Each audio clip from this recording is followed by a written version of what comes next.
बिस्मिल्लाहिर्रहमानिर्रहीम। अस्सलाम वालेकुम व्यूवर्स, आप सब कैसे हैं? उम्मीद है कि आप खैरियत से होंगे। अल्लाह ताला आपको अपने घरों में खुश व खुर्रम रखे।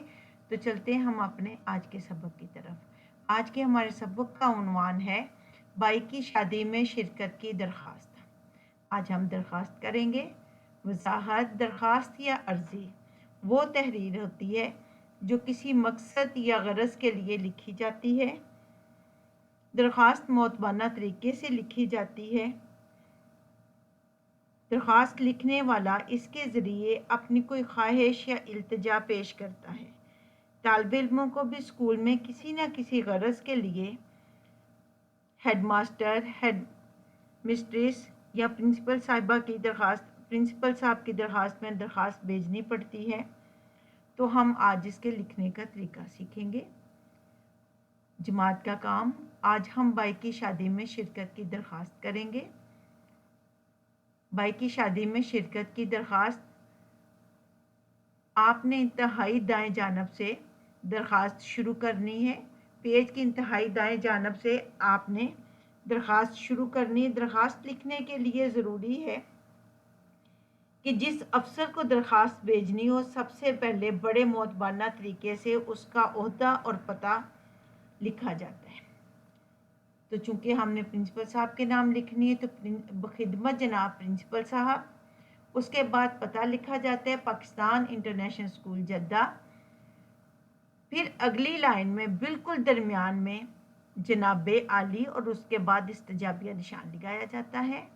उसके बाद कुछ भी नहीं लिखा जाता इस लाइन में। फिर आपने अगली लाइन से लिखना है मोतबाना गुजारिश है कि मेरे बड़े भाईजान की शादी 29 सितंबर 2021 को है। घर में मेहमानों की आमदोरफ्त जारी है। उनकी खातिर मदारत मेरे ज़िम्मा है, इसलिए आप मेहरबानी फरमाकर मुझे 27 सितंबर 2021 से लेकर 30 सितंबर 2021 तक छुट्टी अनायत फरमाएं। शुक्रिया। ये मोतबाना गुजारिश से लेकर शुक्रिया तक को नफ्से मजमून कहा जाता है। नफ्से मजमून साफ और वाज़ेह होना चाहिए, यानी जो कुछ लिखा जाए अदब व एहतराम के साथ लिखा जाए, कोई बात गलत या हकीकत के खिलाफ ना हो।